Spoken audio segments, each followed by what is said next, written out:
Hi everybody, I'm Tim from TroutandFeathered.com, and in this fly tying tutorial, we're going to tie and discuss the Cahill Frenchie. Stay tuned.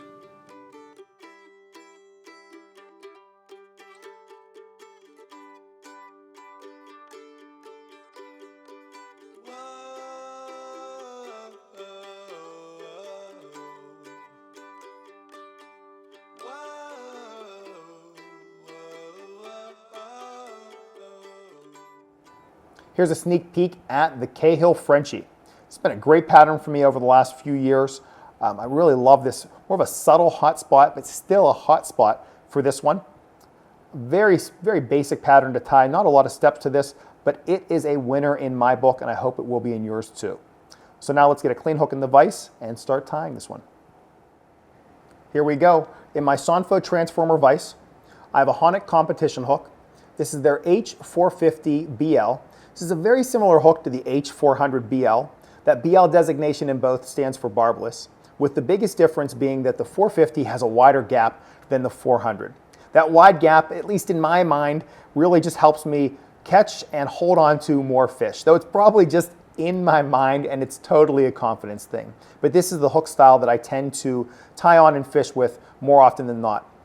They're both jig hooks, which means that when you have them paired with a slotted bead, they tend to ride hook point up. That means we're going to have fewer snags and we're going to hold on to more of these hooks. That's a good thing. I love to fish this kind of in a Euro nymph style, and we'll talk about that after the tying. I'm tying this one in a size 14, though I'll tie it anywhere between sizes 12 down to an 18. The money zone for me tends to be a 14 or a 16 depending on the waterway that I fish. So basically figure out what size Cahills are in your waterways and then match them accordingly. The bead is hazard fly fishing. It's a 2.5 millimeter slotted tungsten. The color is gold. First thing I'm going to do is jam my thread up against the bead to help lock it in place. We'll go down the shank a little bit, get rid of our tag end. It looks like that bead does not want to get locked in yet, so we will help that out. And then next we're going to jump to our tailing fibers, which are going to be CDL, which stands for Coq de Leon. This has been a very popular fiber over the last few years in fly tying and fly fishing because it's very resilient. It's very tough to tear, unlike some other ones. It's also got just a really great mottled look. The color that I'm using today is medium pardo. It tends to be my go-to color. I want to grab anywhere between 3 to 6 fibers. I'm just going to tear them away from the stem. Then I want to line them up so they're about the same length as the body or the hook shank. What I tend to do is I tend to almost always tie mine longer than needed. So if you're kind of living in that zone, you and I are very similar. And you'll notice I kind of tie them in so they're leaning my way. And as I wrap my thread back, I'm going to just gently pull those fibers my way and just slowly let them turn onto the top of the hook shank. So that by the time I get to my stopping point, they'll be going straight back, straight out the back of the hook, and they'll all be tied directly on top of the shank. I'm going to grab my scissors. Let's get rid of those butt ends. Now let's add a couple more materials. My ribbing is going to be Uni French. The color's gold and the size is XS, which stands for extra small. I'm going to be using this to really provide a little bit of shine and also to protect my pheasant tail. And to tie this in, I'm actually going to place it down in the slot. That'll kind of be like my holding spot for it.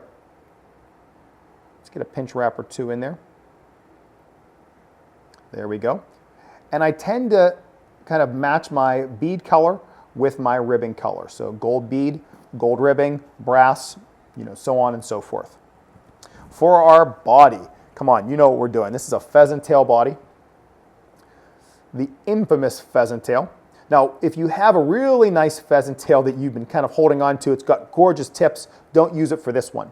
Because in fact, once I kind of tear away around 3 to 6 fibers, I'm going to hold them by their tips and I'm going to trim those tips out of there. The tips tend to be fragile. This is kind of a, we'll say a lesser grade pheasant tail. So I'm not so concerned about those, and then it'll help to really just ensure that everything's lined up right where I want it. And I want those tips to kind of end up about halfway through the thorax. Once I have them lined up where I want them, I'll just use one pinch wrap. Then I'm going to wrap back just a wrap or two to make sure that those really are just ending right where my tail fibers have ended as well. And then let's advance our thread back forward. All right, once I get into the thorax, it's time now to start bringing our materials forward. If you have a clip or something to hold on to, you can grab it. Because these tend to be longer fibers, I'm going to start wrapping them. I'm just going to hold on to them with my fingers. But I want to make sure that first turn is almost leaning back to make sure that it's kind of covering any thread that could be peeking through. There are times when I want that thread to peek through, especially if I'm using a fluorescent colored thread. In this case, there's no need to do so. And as I enter that thorax, let's get a couple wraps. We'll get 3 over our fibers, a couple more in front. Now we'll trim them away. And then let's advance our ribbing, except I'm going to advance this in the opposite direction, or I'm going to counter wrap it or counter rib it. What that's going to do is help to protect my pheasant tail fibers from a toothy creature. I want to just make sure my ribbing is evenly spaced. Once I get it into the thorax, let's get a wrap or 2 over it, and in front of it, I'm going to place 2 more kind of hardy wraps over it. I'm not sure why I used that word, but we'll just say that as I finish that second wrap now, I'm going to pull down pretty tight on them, and I'm going to helicopter this away. And by helicoptering it away, it's going to break it off closer to the hook, and it's also going to make sure that we don't have to use our scissors to cut it away. And then now it's time to grab your favorite Light Cahill dubbing. Don't overthink this one. For me, I'm going with the DRC Delaware River Club Pale Yellow. This is kind of my go-to Cahill and sulfur dubbing. Tends to be kind of consisting of more natural fibers, so it's very easy to create a dubbing noodle. Whenever I think about the Frenchie, I'm really used to a little bit, we'll say, brighter and heavier dubbing noodles. But for this one, we can go with a really thin one.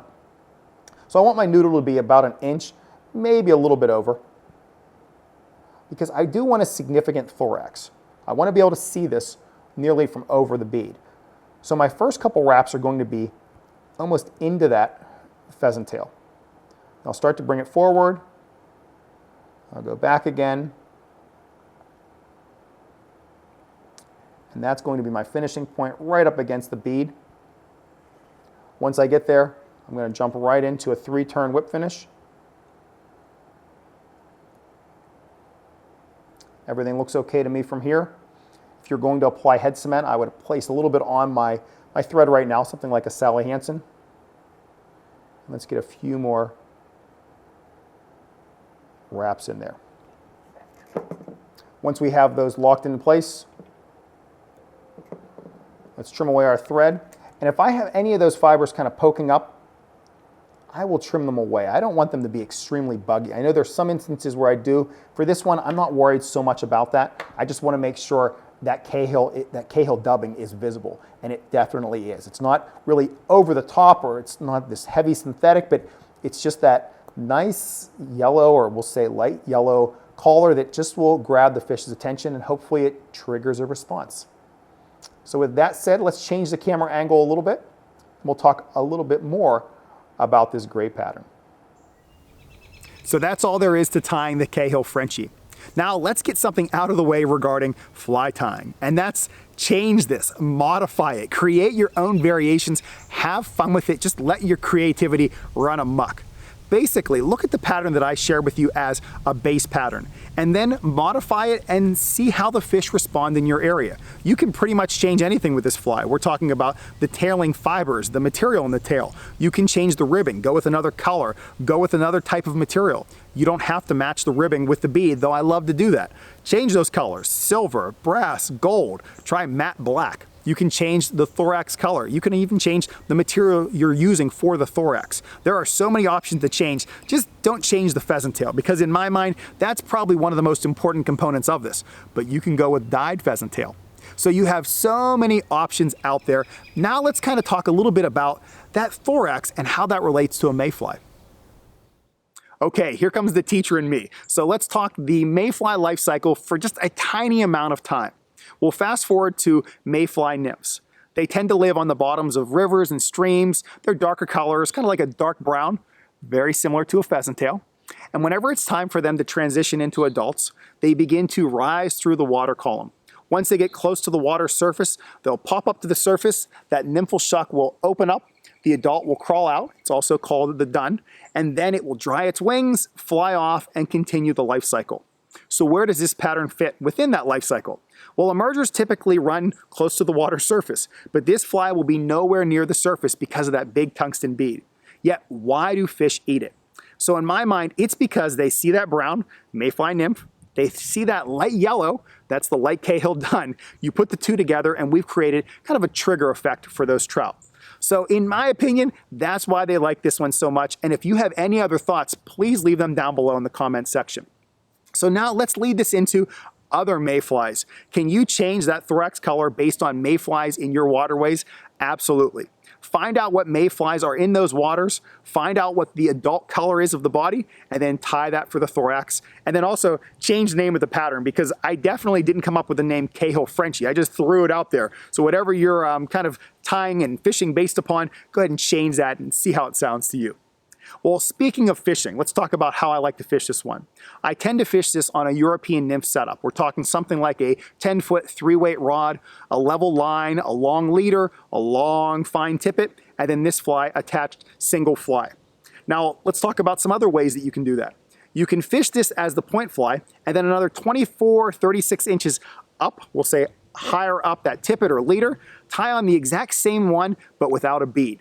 So now you're fishing that one with that tungsten bead at the bottom of the water column like a nymph, and then you're fishing another Cahill Frenchie, sans the bead, as a true emerger. So that could be another great way to fish this. I'll also fish this as a dry dropper. So we'll get a dry fly, maybe something like a parachute Cahill, and then I'll hang around 24 inches of tippet off of the bend of the hook or through the eye of that dry fly hook, and then I'll tie on one of these Cahill Frenchies. However, I don't use those ones with tungsten beads because they are just really heavy and they'll just pull my dry fly through the surface. So instead, tie one without a bead or go with brass beads. So those are two methods that I fished with them over the years that have worked well for me. This fly has been a winner. It's been in my box and I have loved to use it, and I hope you do too. Well, thank you so much for watching this video on the Cahill Frenchie. Thanks for subscribing to my YouTube channel, and if you're not subscribed, click that button, and thanks for all the support over the years. If you'd like to watch more videos like this, you can check out my website, which is troutandfeather.com. Once you get there, scroll to the bottom, put in your email address, and I will send you monthly email updates regarding videos, tips, techniques, tricks, all kinds of fun stuff, even pictures. If you're into social media, you can find Trout and Feather and me on Facebook, Instagram. I'm even trying out Snapchat. We'll see how that goes. If you have any questions or comments, you can leave them down below in the comment section, or you can email me at tcamisa@gmail.com, and that email address is listed in the description of this one. Well, once again, thank you everybody for all the support, and I'll see all of you soon.